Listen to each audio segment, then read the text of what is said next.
Happy Monday. Welcome in. I'm John Butchergross. That's Frank Saravalli. Welcome to Frankly Hockey. December 22nd, 2025. Happy birthday, Ian Turnbull, Kurt Maltby, Ron Greschner, Danila Yurov of the Minnesota Wild. Frank, how was the weekend? It was pretty good. So did you wear that chicken parm shirt on Thursday? And are you going to take it off? I'm not taking it off until the Sabres lose a game. More on the Buffalo Sabres coming up. Yes. Are you going to wear watch this in it, Buffalo?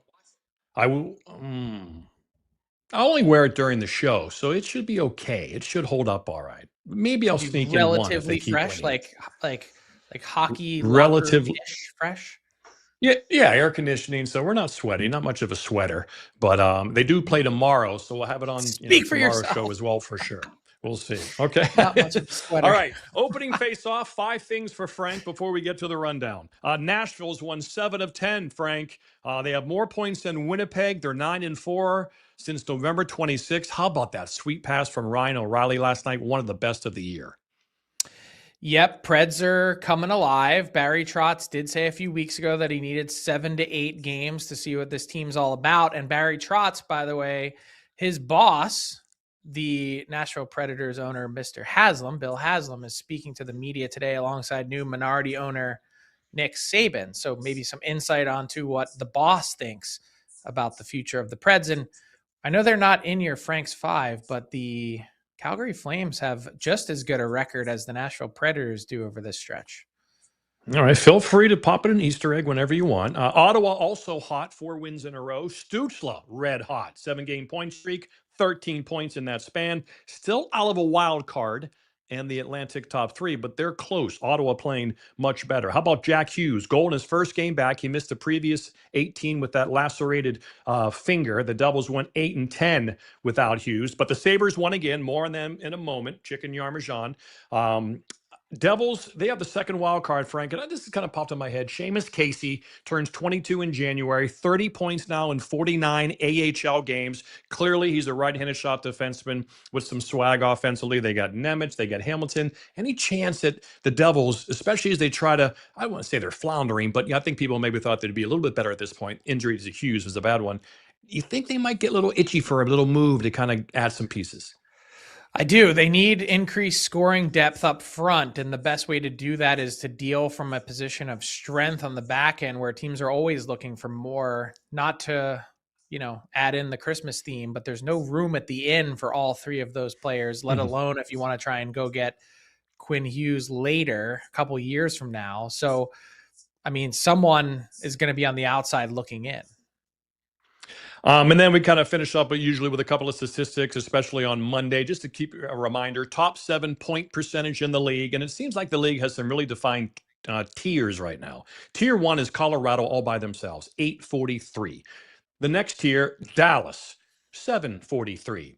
And then we might be adding Minnesota because they're in the third tier right now with Carolina, 671, 662. But the way Minnesota has played, adding Hughes, they're probably in that Dallas tier. Still a little bit below Colorado, as they proved yesterday. More on that in a moment. But they're kind of right. They might be in the Dallas tier. Carolina's kind of sitting by themselves for now. And then it's Vegas, 618. The Ducks, 611. The Red Wings, 608. And then really from there, Frank, really Vegas down, we're probably talking like, I don't know what, 13 to 16 teams that are in that tier right there. We'll see how it shakes out with injuries and trades. It goes from like 5 to 25, that next tier. Yeah, exactly. And then just to give folks an update on the scoring race, McDavid has caught McKinnon, a 1-point lead, 62 to 61. Celebrini holding steady at third with 54. Here comes Ligon. He's fourth at 52. And then kind of cool, 5 and 6, Mikko and Marty, the one-man party, Natchez. They're kind of clumped together there. The big trade last year, 49 Mikko, 47 Natchez. So pretty cool scoring race. And yes, McKinnon on pace now for 70 goals after a couple of tucks yesterday. But let's get down to the rundown here on Frankly Hockey. And we begin, Frank, with Sidney Crosby passing Mario Lemieux on the all-time scoring list. Obviously, for Penguins history, now number 1. But also, when you do that, it's also the NHL history as well. So he moves past Lemieux for 8th most all-time. There it is right there. Also, 3rd most for a franchise in NHL history. You see, he'll pass Yzerman this year, Probably get Gordie Howe next season for a guy with one organization. Might take next year for that. Also, Frank, his 20th goal. He's got 18 20-goal seasons. Only 6 have more. Also, he had complete penalty impunity yesterday. Once they had that celebration, he could have done whatever he wanted. They were not going to call a penalty on him. In the end, it worked out for Sidney. He's home. He gets the win. And just this, for me, Frank, and before you chime in, I just think this is an astounding accomplishment in Pittsburgh to follow someone like Mario, played with him for that first year. The skill, determination, the commitment, the scrappiness. Sometimes we don't equate talent and scrappiness together. He clearly does. The sacrifice he's made, the resiliency he has shown, the good fortune with Lemieux, obviously Lemieux coming into the league, living with him, and then having Malkin as well as a teammate all that time. The family support from his parents. You see him all the time coming down to games in Pittsburgh. Always had his family there to support him. Mario was an alien. Right? Sid was the kid next door. And this is just an amazing Western Pennsylvania accomplishment. I put him right there with Roberto Clemente on the Penguins kind of mythical type of figure in Pittsburgh sports history. Yeah, and he's, I think, cemented himself, and Marty St. Louis touched on this over the weekend as well. I think he's cemented himself as an NHL Mount Rushmore player. I don't think that it was necessarily this accomplishment that did it, but drives home the point. The one word that you didn't you mentioned good fortune, and I think for me it's longevity and the sustained excellence that he's had. You don't have to really rewind that far to think back of what the conversation was in Sidney Crosby's career. Will he play long enough? Will he have the health to go after a mark like this? And that to me is the most amazing part of the story, is that this guy that came in with such high expectations and hype has not only delivered, but has exceeded those expectations and has done it for such a sustained period of time. I mean, you look at this season as a 38-year-old point per game player. I mean, this is the NHL's longest running point per game player in league history. And he's someone that, figure out where that, like for me, my Mount Rushmore, it's Gretzky, Lemieux, Crosby, or who's your 4? You can't have 5. I mean, right. To me, he's knocked off Gordie Howe on the list, which, I mean, Wayne Gretzky would probably have something to say about that, but who's your 4? Yeah, it's practically impossible. Like you said, there's an argument for a few people, but I agree. In terms of him being on there because of the longevity, because of the greatness, who he followed. And that's why I called it an astounding accomplishment from Mario's shadow. I still look back at that game in Philadelphia as a rookie when his mouth is bleeding and Darian Hatcher is just mauling him and he just did not give in, right? And he's chirping at the officials. He is laying everything on the line. He put his heart and soul into the NHL from day one. And again, that's the determination. That's the scrappiness, the resiliency. You mentioned, I was at that outdoor game, took my 2 kids in Pittsburgh when he got the head injury and the neck injury. They were trying to figure out what it was. Would he ever be the same? He lost a couple of years prime with numbers, or he would have been there already by now. But again, and just the commitment and the sacrifice that live his life to be he optimized himself for the last, since he was 18 years old and entered the league. His whole point was, I'm going to optimize my body and my spirit and my mind to excel at this sport at the highest level. It's been his number one passion, Frank. Well, and here's another word to throw in there: reverence. The reverence that he has for the game, for Mario Lemieux, and the entire arena in Pittsburgh last night. Take a listen to this, because Mario Lemieux had a quick video message for Sidney Crosby. But amid the celebration, as the bench emptied and everyone's going wild, nearly the entire stadium was quiet to hear these words. Wow. Hey, Sid, congratulations on passing me with 1,724 points. I knew when we played together in 2005 that you were going to be a very special player and accomplish a lot of great things in your career. Here we are 20 years later. You are now one of the best to ever play the game. You've been a great ambassador for the Pittsburgh Penguins, the National Hockey League, and the hockey world. I just would like to wish you all the best the rest of the way. And again, congratulations. Well done, my friend.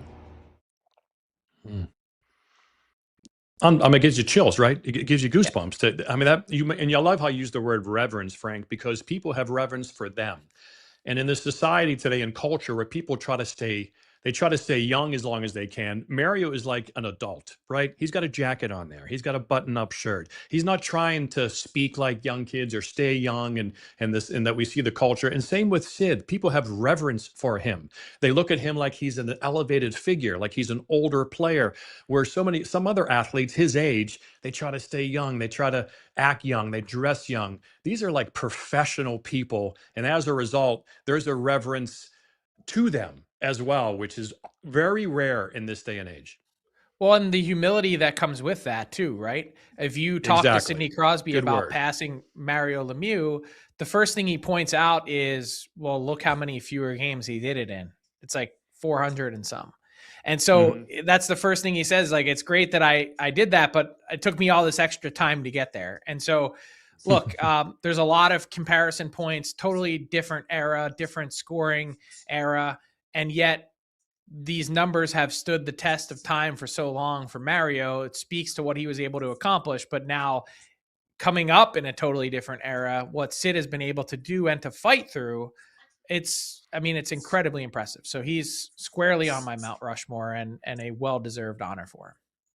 I love it. No, and a much needed 2 points for the Penguins. They've been scuffling. Yes. They're still just 2 points out of a wild card. You want these games this year to be as meaningful as long as possible for Sid, as again, he passes Yzerman for most points for one franchise and then tries to run down Gordie Howe probably next year. All right, holiday freeze frenzy. Obviously, I was traveling Friday, couldn't do the show. You're on a couple of moves, and they happened. The Blue Jackets do trade for Mason Marchment. You know, one of Kevin Adams' regrets as the Sabres GM is they were scuffling last year. He didn't do anything. And that, I think, it left a bad mark in the locker room, in the organization. Don Waddell decides, I got to do something. We are scuffling. I need a big body to help my young skill. And he gets Mason Marchment for second rounder in 2026, fourth rounder as well. So here it is. And he scored his first CBJ game. Frank, the Jackets are last in the East. They've given up the third most goals. They give up a lot of goals. Like Edmonton and Anaheim give up a lot of goals, but they score a lot. And Columbus is not doing that as well. They're below the middle of the pack in offense. So what can Marchment do? And as part of your hockey freeze frenzy, as the trade freezes on, what can he do there? And were you surprised it was Columbus? I was surprised it was Columbus. And I think a lot of people were looking at the standings going, the only team in the East under a 500 points percentage, dead last in the Metropolitan Division. What are they doing trading for a pending UFA? Well, for one, he gives them a big shot in the arm, as you can see here with the goal that he scored really less than 24 hours after news of that trade came down just before the freeze. And so you see his excitement getting that goal against the Ducks. And besides that, it was almost like this quest that Don Waddell was on as general manager. I want to take you back a few years to when Don Waddell was in Carolina. They basically had a deal done with Mason Marchment. It was a verbal agreement. It was right around the time that his dad died suddenly at the draft. And he called back and said, look, I know that we have a deal here, but I'm actually going to go in a different direction. I think this is better for me and my family, and I'm going to go to Dallas. And the Stars were one team that called this week to try and re-engage with Seattle on a deal. The timing just wasn't quite right. And he goes to Columbus, where Don Waddell kind of gets this guy that he had sought after a while ago that had been a really productive player, had fallen a little bit on hard times in Seattle. And as a pending UFA, has a lot to prove for a team that, you know, on the north side of 30 now for his age, he's got some game left in him. So I'm excited to see what Mason Marchment can do. I think he's just got this really rare blend of tenacity, size, skill. You know, you could say, hey, maybe this guy doesn't skate well enough to be one of those top end targets for a team that's trading a first round pick for him. But I love the aggression that the Blue Jackets showed to get out in front of this, to make a statement. Hey, it's still early. We haven't played half the season yet. It's before Christmas. We think we can put something together here and go on a run and be in the mix. And this year, where the East is so jumbled, I mean, we're going to talk about the Sabres in a minute with the run that they're on. It takes you like one good week, 10 good days in the NHL right now to go from being at the bottom of the conference to being in a playoff spot. And why can't it be the Blue Jackets, just in the same way that why can't it be the Sabres? Right. Yeah, you got to win those 6-7 game win streak that Buffalo is now on. You got to go 9-1-10, right? Like, you got to have one of those streaks to get back into it. But they better get going, Frank. They're last in the conference. They're in Los Angeles tonight. And then they come back home against teams like they're going to be chasing. They need to start getting some wins. That win streak probably needs to happen after Christmas. Home Islanders, at Ottawa, home Devils. These are teams that are trying to climb up the Eastern Conference standings and catch. And so, yeah, that we talk about that 6, 7, 8 game win streak. You want to get going on that one. Another guy you saw on the move was Phillip Danault. It happened to Montreal. The Canadiens have given up 122 goals. That's the 6th most in the league. But unlike Columbus, who we just talked about, they score plenty. So they have enough to outscore some of their defensive woes. They're just a -5 team. They're second in the Atlantic, just 2 points behind Detroit with the game in hand. And Danault, if they do make the postseason, and they got a very good chance, you're going to need a guy like Danault, and they get him for a second-round pick this next summer. Yeah, I don't think it was exactly what the Los Angeles Kings wanted to do, trading away a key roster player in exchange for futures, but they're going to have to take that and package it for something else later in the season as they're trying to win now. With this was a fait accompli, though. Like, to me, it said a lot that Phillip Danault, who was sick, Quentin Byfield didn't go on that trip starting the week to Dallas either. He came back and rejoined the team after his illness, and Phillip Danault stayed out. These two sides were just probably never going to put it all back together again. You can't put the toothpaste back in the tube. And so the Canadiens reacquire a guy that, as Kent Hughes said, look, I was in this business for a long time as an agent.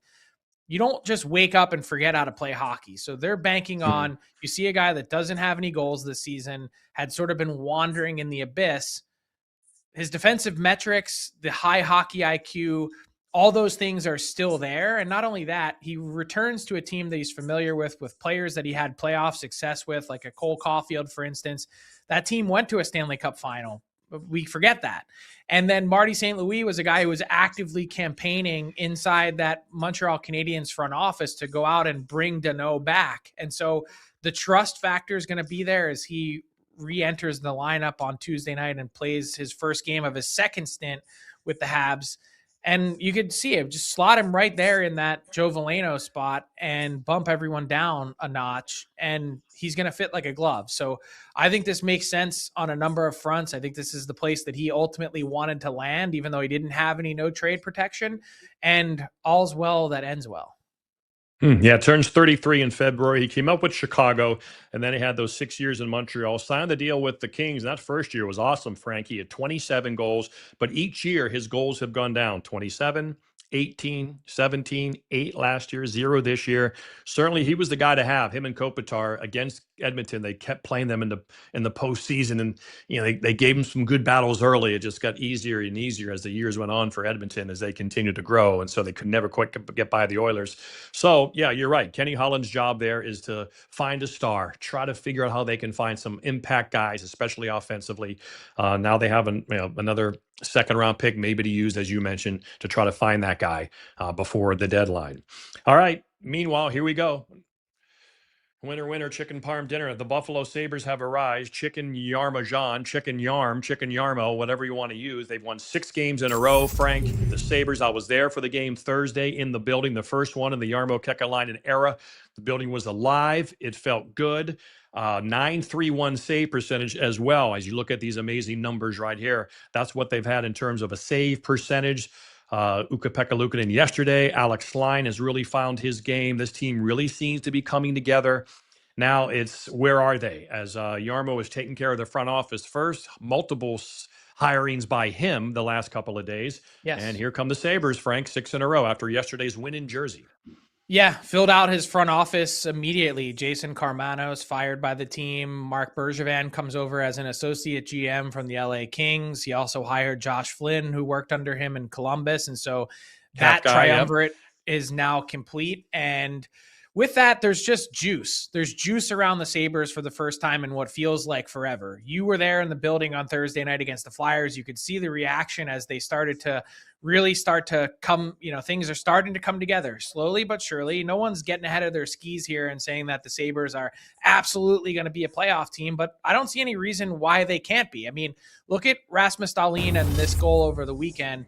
I mean, this is as good as it gets. This guy, as a 70-plus point defenseman already in the NHL, what's happened to some of these guys? Dahlin had hit a tough spot in his career. Owen Power, he's been on a milk carton for stretches this season. they have the makings and foundational pieces, the skeleton of what could be a really strong team, but they've been a collection of individuals and not a team. And so now it's about trying to find some support pieces that can help this all come together, and with some proper leadership. And I don't just mean in the front office, I mean in their locker room. Who's going to be part of this for the long haul? Who wants to be here? And if you don't, we'll get you a ticket out of town. I think that's the right message to send. Try and figure that out in short order, because that's absolutely what the Buffalo Sabres need. Exactly. Dahlin should be in the Makar-Hughes discussion. He's that good. Top 3 guy. And we talked about it on the show last week. Like at some point, the players, like you said, have to get cohesive. It was such a really good win in New Jersey, how they played defensively down the stretch. Alex Tuch's a guy they put on the ice protecting 1-goal leads. He's blocking shot. Samuelson's a guy who's out there sacrificing his body. He's all in. And I just like the pieces that they're building around him. Josh Stone is like a real player. That's good. They're going to look back at that trade, I think, the Peterka trade, and that's the kind of deals we have to make for all this skill we're accumulating with the first-round picks, missing the playoffs 14 straight years. Kesserling's back now. He can give them a right-handed shot, gritty type of defenseman. I love Oslin's game. I think he's like a step above all those kind of guys they have, and they can trade some of those guys as well this year at the deadline if they want. Jack Quinn's always been one of my favorites of their young players. I think he's got elite hands. They have shootout guys. Josh Norris is a 90-point potential player in my mind, 30 goals, 90 points. There's enough stuff there. And I just wonder, Frank, we talked about Columbus, just to circle back, if they fall under Charlie Coyle, UFA to be, they need a veteran face-off guy, right-handed shot that can win big draws down the stretch as they try to make the playoffs. I wonder if he's going to start to be on Kekalainen's radar as a guy, there's multiple guys kind of like that. Maybe they could bring in as actually trying to add at the deadline if they can continue this win streak and long-term next 20 games, go another maybe 13-7, 14-6, somewhere just to keep climbing up the standings. Well, what everyone's been looking for there is light at the end of the tunnel. It's been hard you really have to squint to see it. That's why JJ Peterka isn't there anymore, because you're looking, you're going, how do I help this team get to the playoffs? Will they ever get out of their own way? And so that's why I think the first priority now, after securing his front office team members, is for Jarmo Kekalainen and figure out this Alex Tuch situation. Are we signing him or are we not? And if we're not, we're moving on before the Olympic break. And we're going to just cut bait, and we're going to get the pieces back that we need, and we're going to figure out what we need to do to get into the playoffs. So answer that question over this holiday break. Have those conversations and get to the bottom of, does Alex Tuch want to be here, and what's it going to take? And can we get the commitment from ownership with the signing bonus and all the structure things that need to go into place, that it's not just about term and AAV? That's the key question facing the Sabres. And if they can answer that in a timely manner, well, then you could see this kind of all continue to come together. Right. Unless, this is the last chance for 8 years, unless he gets traded at the deadline and then signs with that team, or does a little sign and trade. He'll still have time to do that. So those guys still can get 8 years somewhere else. Keep that in mind. But like you said, you make your best offer now. Okay. How about your uniform number, Alex? 8.9 times 8. That's an immense amount of money. You're going to be, you're right here as a leader, a pillar of the community. You're not getting him for that? But again, if that's what he's you looking for north of 10 as a third, and I'm just drawing a line in the sand. Like, I like Alex Tuch, but I'm going, you're not getting $80 million. You can go get it somewhere else and I'll cash in. But if that's what the ask is, we're moving on. Okay. Yeah, then you do that. Right. And again, maybe Jarmo maybe he'd go 10. Maybe that's his limit. Mine would be around 8.99 or low nines for a 30-year-old guy going forward. But again, and I think Pegula will do any front-loaded stuff they need to sign him, whatever that takes. I think he'll do that. And he has to. You can't hire Jarmo, give him full autonomy in Jarmo's words, and then not do that kind of stuff. So I don't think that'll be a problem. I think it just comes down to AAV. And in the end, you know what? They'll probably give in because it's too hard to find someone like him as they begin to build something. And he checks so many boxes. Wants to be their Western New York guy. The whole thing. All right, before we bring in Craig Button to talk more hockey with him, let's talk about the big game yesterday. We kind of previewed it last week when we told you, how about those Wild season ticket holders? They get McDavid and McKinnon back-to-back, Saturday, Sunday. Some little 10-year-old Sparky, that might have been his first 2 games, and that's something that would be hard to top the rest of his life. Yeah, my first 2 games were McDavid and McKinnon on the same weekend. The Wild 7-game win streak, franchise record 14-game home point streak came to an end. A lot of hockey here, but man, this was quite the run. McKinnon hits the 30-goal plateau. He's crossed 60 points in just his 35th game, 70-goal pace and a million-point pace. I loved his quote after the game, Frank. We were definitely excited for this game. We had a good meeting this morning. We wanted to outplay them and get this win, and we did that. I love to see when these regular season games have a player's attention. They clearly did for the Avalanche. They all stepped up, the big guys. Yeah. And look, I think what it displays is the gap, the gulf that exists between the Colorado Avalanche and everyone else. And for me, as exciting as this run has been with Quinn Hughes, they've outscored opponents 21-6 since Quinn Hughes arrived heading into that game against Colorado. What it does is underlines the gap that Minnesota has down the middle.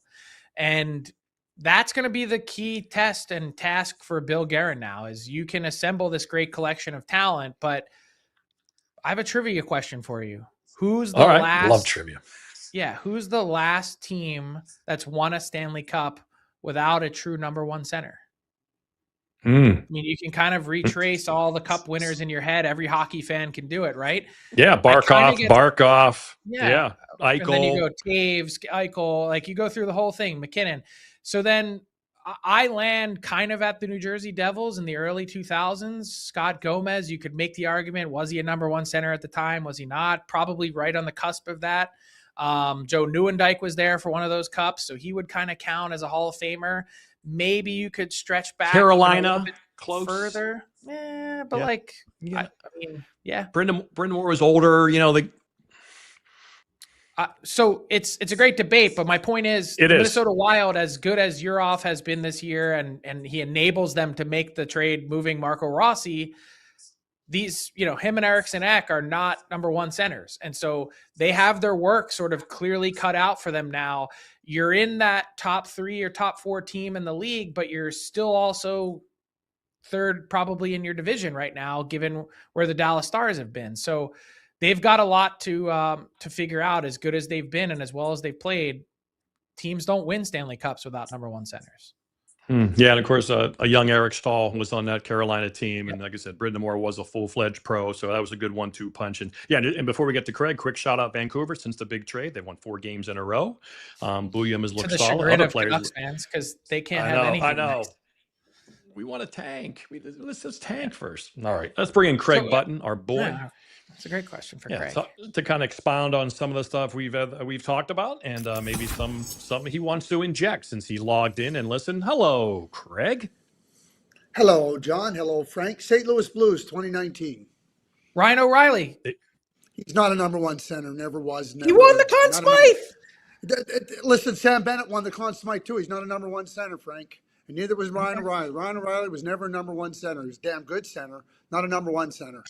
He called himself out on that this season, and he said, I only had 1 good year. I mean, he flogged himself publicly. I'm just a guy who had 1 good year. I don't care if he flogged himself. The St. Louis Blues did not have a number 1 center. Okay. In 2019. Here's another question. Braden Shen wasn't that guy. Braden Shen wasn't that guy, and neither was Ryan O'Reilly. That was a damn good team. So, all right. So I was thinking back, and I was going 1993. Vinny Damphousse, did he count as a number 1 center? Are you kidding me? Just go look at Vinny Damphouse's numbers in the league, Frank. You weren't even born in 93. So for you to be talking about 93, it's not even fair. Vinny Damphousse was an outstanding number 1 center. Yeah, 97 points that year, 40 goals the next year, 91 points, 84-game schedule, which we get again next year. But yeah, he was finished up with 432 goals in his 1,300-game career. Won a Stanley Cup. All right, so 1,200 and how many? 1,200 points, John? 1,205 points, Craig. Yeah, that's a number 1 center all day long. Okay. But is my premise correct, though, about the Wild? Yeah, I know what you're saying. I think that when you start to look at the Minnesota Wild, on November 28th, that was one of the best games I've seen this year. Colorado went into Minnesota, and Minnesota won that game. And I think that Colorado gets jacked for the game on Sunday because they know that Minnesota's a good rival. Minnesota plays hard. They play competitively. Listen, you're always trying to strengthen your team. You're always trying to find ways to add a little more heft, a little bit more skill, a little bit more strength in different areas of your team. And I agree with you, Frank. I think that that's the next step for Bill Guerin if he can find it. But like, unless somebody shows up as a number one center somewhere along the line, those guys aren't being moved. So Bill Guerin's going to have to look at it maybe a little bit differently in terms of what he adds to his team. And maybe it's a 1B, and maybe there's some of those guys out there. But a true number one center is not going to land on Bill Guerin's lap, and Bill Guerin can hit the phones all day long. I mean, unless somebody just decides they're going to trade the number one center like EP40 in Vancouver, and now you got 11.6 you got to figure out on your cap. I think that becomes a little bit tough. Or what about Ryan O'Reilly? The defense is so strong. Again, they still might not have a number one center, but he looked pretty nice in between that top line. I think he'd look pretty nice, John, in a lot of places. I think that Ryan O'Reilly is a player that I want on my team. And that's why I talk about how do you strengthen your team in different areas and how do you make your team just a little bit harder to play against. And Ryan can check so many boxes in that regard. You know, the luxury of having a number one center is really, really nice. But when you don't have it, you can't just throw your arms up. You got to try to find a way to strengthen your team. And, you know, strong on the wings, like the blue line in Minnesota is really good. The goaltending tandem is really good. Now you try to strengthen it in some different areas of your team because those top guys are almost impossible to come by. And just quickly, O'Reilly is 4.5 AAV, not terrible. 2 more years signed.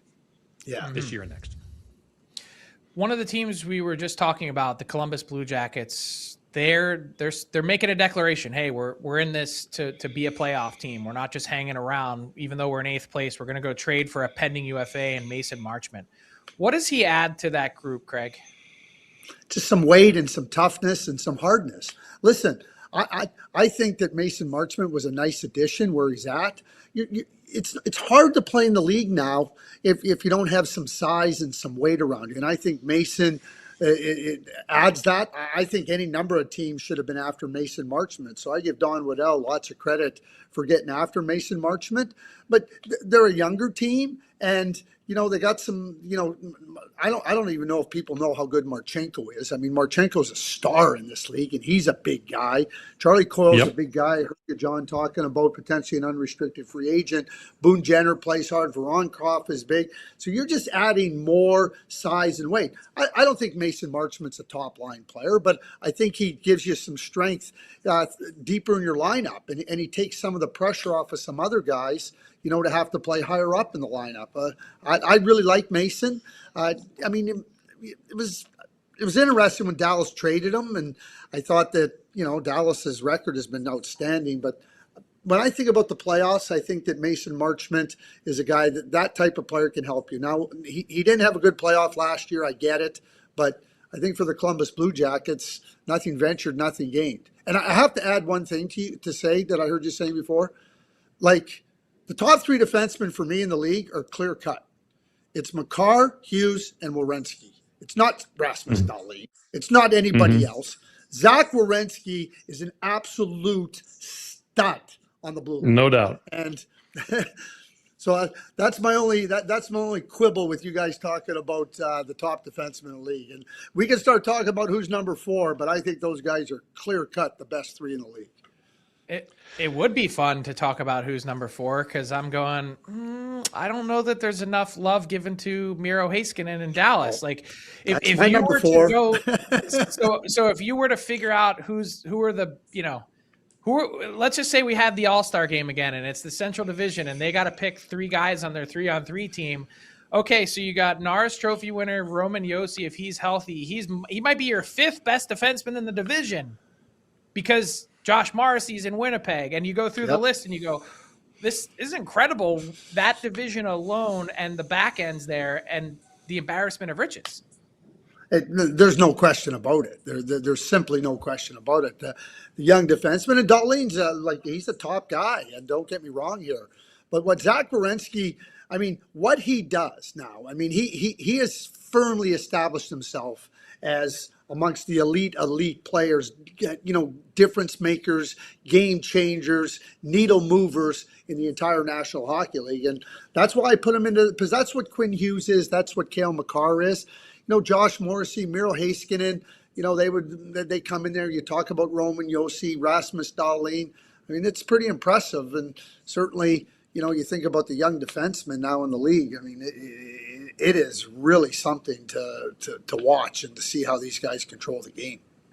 It is. And Werenski, go ahead. I was just going to say one more about Columbus because, Alex, if you could throw their lines up there again. I'm really glad that you talked about Marchenko, and everyone has been keyed in on Voronkov and his size. But we know development isn't linear. Like, you can't just expect everyone to continue to get better and better season after season. There's going to be hiccups. But when we're looking at Fantilli and Johnson, I feel like there's more to give, another level to get to. What do you think's been holding them back? I don't know. I mean, I think you nailed it, Frank. That development isn't straight up. It's not linear. It moves. I mean, this is Adam Fantilli's third year in the league. Kent Johnson, to me, is a very gifted player. Like I use the term, he plays more of an artiste game. And if you're not going to bear down on you don't have to be rugged or heavy but you want to be always kind of I call it the artiste, oh, look, I'm going to go out here and I'm going to do this. It's like he wants to be a pastry chef. And he wants to make sure that all the icing is done so nicely and very decorative and everything. The game isn't about decorative. It's about digging in. And when Kent does that, he can be really good. When he doesn't, he ends up being what he is now. Yeah, and I've done a couple of Columbus games this year and talking to Dean Evison on the side, that's exactly what he said. Just, you don't have to fight, but you've got to dig in there. Because if he's not scoring, he's practically useless if he doesn't score, right? And they need him to produce. And how do you produce? Got to be a little more firm on the puck. Yeah, I agree, John. And then I want to wrap up the Werenski thing, because Zach Werenski didn't arrive really until last year, right? As a 26-year-old. He was a 40, 50-point defenseman. Then, bam, he pops to 82. Yeah. Dahlin, still 25. He's had a 73-point season already. Yeah. He's had a 20-goal season. He's a power play goal scorer. But, yeah, I agree. Werenski's sublime just to watch him. Yeah. He's an absolute, he makes me fall in love with hockey more. He's the perfect kind of player, right? He's like a Lidstrom kind of perfect player. He really has ascended to that level. I think, John, when you use the Lidstrom comparison, and I see that too. He's sublime is a great word to use. Everything he does, it's like he glides over the ice. It's like he's seeing the ice from 50 feet above, and he just moves into here and he moves into there, and he doesn't get himself tied up into areas that he can't exploit, and that's offensively, defensively, in transition. And it's not every time, but so often I'm watching him and I'm thinking to myself, geez, this is the NHL. He made that look incredibly easy. And, that speaks to the sublime skill that Zach has. Honestly, I can't think of a better testament or testimonial than that. They should just put that on Zach Werenski's tombstone when he gets older. Zach Werenski, made me fall in love with the NHL more. I mean, could you imagine? It's just the best testimonial ever. Want to hit on the Oilers goaltending. Tristan Jarry out for a few weeks. At the time Connor Ingram arrives, an amazing story, worst save percentage in Bakersfield. Cal Pickard has the worst save percentage in the NHL. And yes, Ingram picks up the win, but if you're Stan Bowman, are you making calls for the other side of the trade freeze to bring in someone? How are you feeling? Are you going to let this play out? Yeah, it's fascinating, where they find themselves. When nobody wants to see a Tristan Jarry get hurt, when he's been injury plagued, but now he's hurt again, and now that's got to give you pause. I mean, the Oilers are playing better defensively. Obviously McDavid is just on fire right now. Him and Draisaitl. I mean, they're doing things again that we expect from them, and the team is winning some games. I think what Stan has to be cautious about here is the fact that the goaltending might derail what they're doing. And, they could finish first in that division now.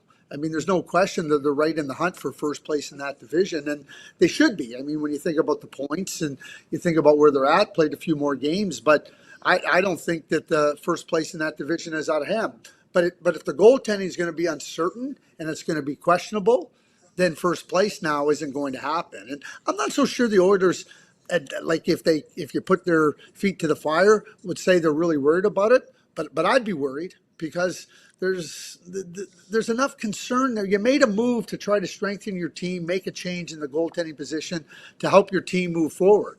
If you're not moving forward, then really, then what did you do it for? You didn't ask me, but if I'm Stan Bowman, I'm calling Marc-Andre Fleury this week. I'm saying, hey, enjoy the holidays with your family. I noticed that you skated with the Wild Scratches last week. I saw that you played in a preseason game. Your joy to play, speaking of joy to play, you've got it still. And it's not about money. It's about chance to win. That's the guy I'm phoning to say, will you join us in late January, get your game in order, and come join us for the stretch run? Yeah, no, I'm not. Listen, when I think about those types of ideas, I don't think there's any downside to it. And if Marc-Andre Fleury says no, so what? If he says, yeah, let me try, it works, great. If it doesn't work, those are the types of things that I never scoff at, because it speaks to, looking at things a little bit differently, looking at things that others may be thinking aren't possible, and you go, hey, let's see if it is possible, and you never know. And I think you nailed it with Marc-Andre. You see the passion, you see the love that he has, and maybe he doesn't want to play, but you know that he'd love to be playing because he just has such a deep. His well is so deep with the passion and love for playing hockey. Yeah, and I like the January return, Frank. You come back for a few weeks, and then you got Olympic break, back home with the kids, kind of assess your body. Like, how am I doing? Is this possible? And then, like you said, what he brings to a room, too, that room, I would think would be invaluable. I got one more, Craig, and because you've been in front offices before, we're going to talk about Frank Nazar and the Blackhawks coming up here, out a month. Does this put them right back in lottery land? It's a big discussion with many teams this time of year about getting the best possible draft pick, especially in a great draft year. What kind of conversations go on in an organization between GMs, AGMs, ownership, about how to approach the end of a year, the rest of the year, in a situation where guys are injured and you're sinking? Like, does that change the plan? Kind of take us inside an NHL front office. John, I'm a huge proponent that you have to recognize your situation, and whatever that may be. Good, like the Colorado Avalanche, Minnesota Wild, looking at what they're doing, the Columbus Blue Jackets, the Buffalo Sabres. You have to deal with reality. And so you have injuries, you start to see what the loss of one player can do. You got a lot of young players in your lineup. And I think the biggest thing there is recognizing where you're at. Then the second thing is, as you're building with young players and you're trying to build a foundation of belief in the management and the coaching, you have to remain competitive.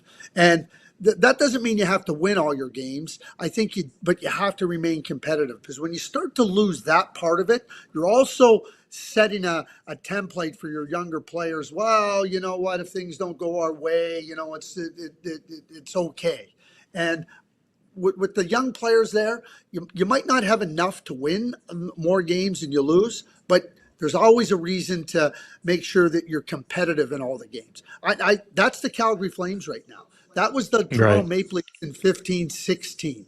They were competitive, and they fell short. And the Calgary Flames are competitive. The Vancouver Canucks, like they play hard. They've added some players now, and they've got some players slotted right.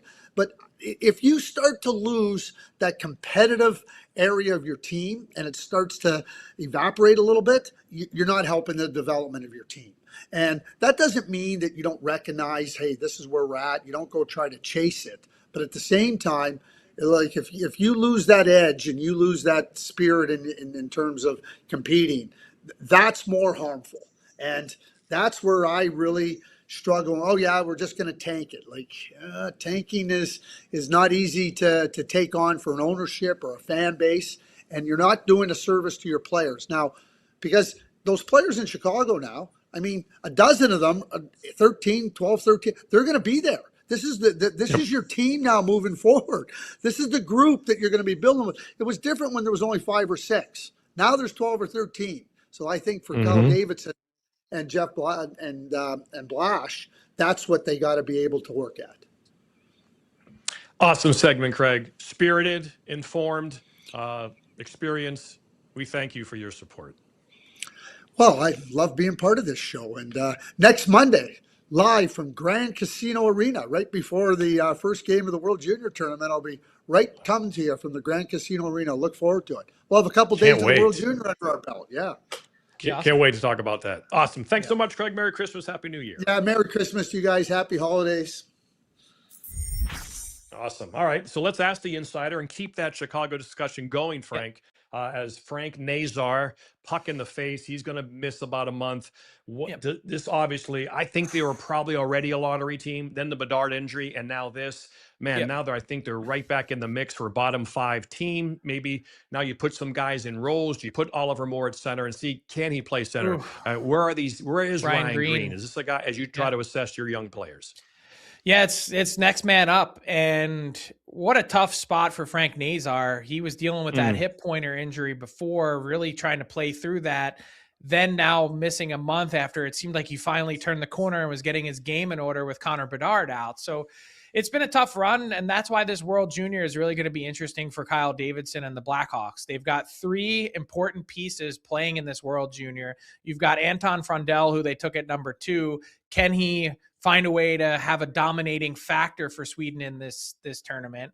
And then you've got Vaclav Nestrazil, who was the forgotten first-round pick. Frundell at the beginning of the first round, Mason West at the end, the football star, and then in the middle, Nestrazil, who's been awesome at UMass. He's playing for Czechia, a medal favorite. And then AJ Spellacy. I think AJ Spellacy is the next version of Andrew Shaw for the Hawks, a 4th line energy piece. So that's going to be fun to watch, those 3 guys. But at the same time, he's also going to have a really good view of Gavin McKenna for Team Canada, Keaton Verhoff on the back end, Ivor Stenberg. 3 guys, you can shake up the die and roll them whatever way they come out of the chute. 1, 2, 3. Those are going to be the guys right at the very top of the draft. So look, I don't expect a tank. Craig hit it right on the head when he said this is part of your team. And that's the fun part about this Hawks team, is that the 12 guys or so that are there now that will be part of it, they're only half baked though. And so when Bedard gets back and Nazar is back, then you can figure out these other pieces along the way that'll join this group. But they're not going to be trying to tank. The energy had been there. And that's the one nice thing if you're a Hawks fan, you're going, what we saw to start this season, the magic with Bedard and Nazar, we at least know we have something as opposed to be guessing. And so I think super exciting times ahead for the Hawks. They've got a really interesting sort of position to be in here as they drift toward lottery land.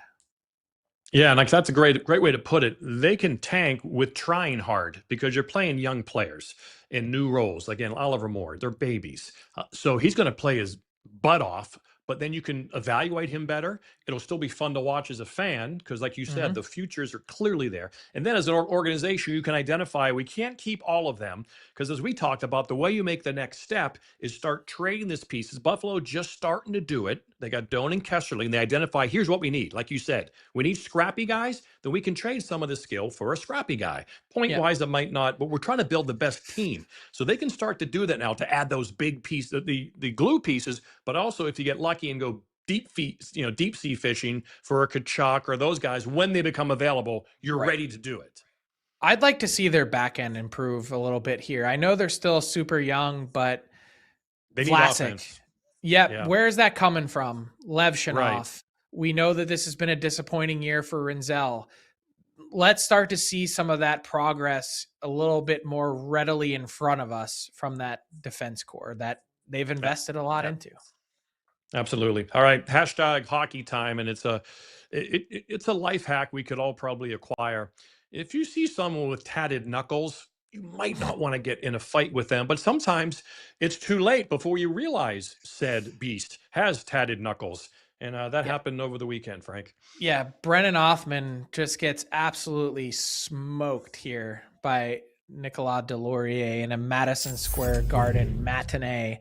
And Boom. you see him awkward spill into the boards, doesn't even turn around and look. And the Oops. amazing part about, as he just gets hammered here, he said he knew he was in trouble when he looked up and saw that one of the knuckles heading his way had tats on it and that he was probably in the deep end of the pool. So good for Brennan Othmann, not a heavyweight by any stretch of the imagination. And you take a look at the tail of the tape, for him to step up against a guy who has 90 plus career NHL bouts, full marks to him for hanging in it. But man, Deslauriers was just like, wait, this guy wants to go with me? Perfect. Let's do it. Yeah, I got big hands and big knuckles, but I don't have tats. And also with Deslauriers, when you don't have a point this year and you're looking to contribute, he's going to be extra fast with those tatted knuckles and fists because he hasn't helped the team much this year offensively. So when he gets an opportunity this is going to be better than normal for me. I'm not going to stop. I'm going to knock him. I'm going to throw him down. I'm still going to punch him because I got to help the team. And so it was the worst case scenario for Othmann. Yeah, it reminded me of that scene in Happy Gilmore when Mr. Larson is giving it to Shooter McGavin, and Shooter McGavin turns around and he's like, whoa, oh my God. He looks up and it's like, I can't believe I was about to get into it with this guy. And he was able to at least save himself on the tee. Brennan Othmann, he was just hanging on for dear life. Oh, you can tell his teammates wanted to kind of jump in there and help him, but in the end, they said, "Okay, he'll work through it," and he did, and he survived to tell the story, which he did wonderfully. All right, Franklin, we got to speculate to accumulate. What's on your mind today? Winner in 4 straight, by the way. After a big Stars over on Friday, I took the over 6, and the Stars scored 8 themselves, which made life pretty easy on Friday night. But in this case, I'm going back with another game that is on Victory Plus tonight, and it's the Kraken visiting the Ducks. We know the Kraken have had a tough time scoring, 32nd offense in the league. And yes, the Ducks can score. They've got a good offense, but over this tale of 2 seasons, the last 20 games or so, the Ducks offense has been a lot more quiet than it was to start the season. And yes, the Ducks goaltending has been just okay. All 3 goalies under a .900 save percentage. I know I said earlier that life is too short to bet the under, but at 6.5 instead of the usual 6, I just really like under 6.5 because even if the Ducks win 4-1 or something and find some space against the Kraken, I just don't think Seattle has enough goods to get enough goals in the net. Yeah, so actually you can go 4-2 and be fine. Anaheim still has the 3rd most goals in the league. Anaheim has scored the 3rd most. Colorado has scored the most. Dallas 2nd. The Ducks 3rd. And like you said, Seattle is last in the league at scoring. The Ducks have been a very good team at home, 12-5, 9-8-2 on the road. So it's a risky one. It's tough when you go under, Frank. It's a risky play. Yeah, but hey, like you said, you got to speculate to accumulate. Boom. All right. And now for our last word. You want to send some good vibes, Frank? Yeah, look, I don't root for teams. I root for people. And with what Connor Ingram has been through, his story is incredible. From the OCD and mental health battle through alcoholism to losing his mom last year. I just can't think as we get to the holiday season of a better story for a guy who gets called back up to the NHL and this redemption story, how long this journey has been, how tough this last calendar year has been for him, of a better story in the NHL. And how about just the connection here? As Mark Spector wrote about today, Imperial, Saskatchewan, population 372, as he called it, a pimple on the prairie. And the 2 most notable people where there's a sign hanging out in front of the town are Connor Ingram and Chris Knobloch. And the connection between the 2 is really pretty incredible because both of Connor Ingram's parents worked in school. Connor Ingram's mom was Chris Knobloch's 7th grade homeroom teacher. His dad was the football coach, track and field coach, and volleyball coach. And Connor Ingram's mom also worked at the school, and it's amazing. Chris Knobloch's dad, Bob, worked at the local rink, and Connor Ingram said, refereed basically every minor hockey game I've ever played. The crazy part about this story is that it wasn't Chris Knobloch who had pushed Stan Bowman to go bring in Connor Ingram earlier this year.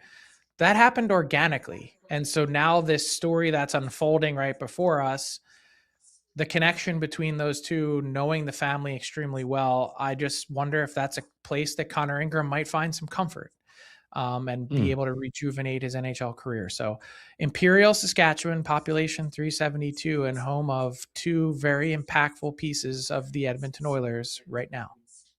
Yeah, I remember when I decided to go to Heidelberg College in Northwest Ohio. I grew up in Southeast Ohio. It was a 3-hour drive. And I remember going through these little towns about that big, sometimes one stoplight, sometimes none. And I remember thinking, looking around, whether it's a kid riding a bike or just how these people living their lives, like to live in that small of a community, like what the world must feel like. Does the world feel so gigantic, the rest of the world, because you grew up in this really quiet, small town where, like you said, everybody saw everybody every day. 100 years ago, nobody ever left that town. So many of the population of the world in America, a large percentage stayed in that town forever, their whole lives, very rarely left the town limits. And to see those little towns, it's like, man, how do you operate that way? And that is very interesting. And Ingram has some really interesting comments yesterday after the game, Frank, just the support he now gets from people, and even, his psychiatrist, the help that he has gotten. They'll call, they'll check on him. He's got a great support system now, and it seems like if there's going to be one place where he can really, take grasp of the situation and deal with these awful demons that he feels, it's here. Yeah, and look, I've been all over Saskatchewan and in that neck of the woods. That's in southeast of Saskatoon, but I've been out to Humboldt and Nacum and Watrous and those towns out there.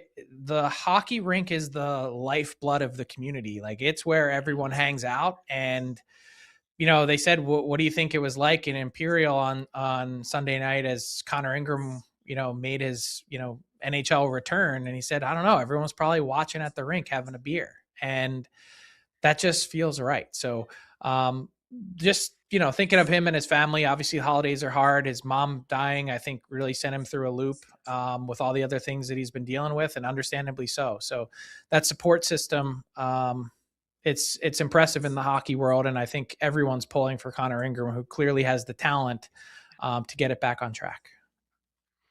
That's a great last word. And really, it is ironical that an ice cold rink is like the red hot sun in towns like that. Everything revolves around it.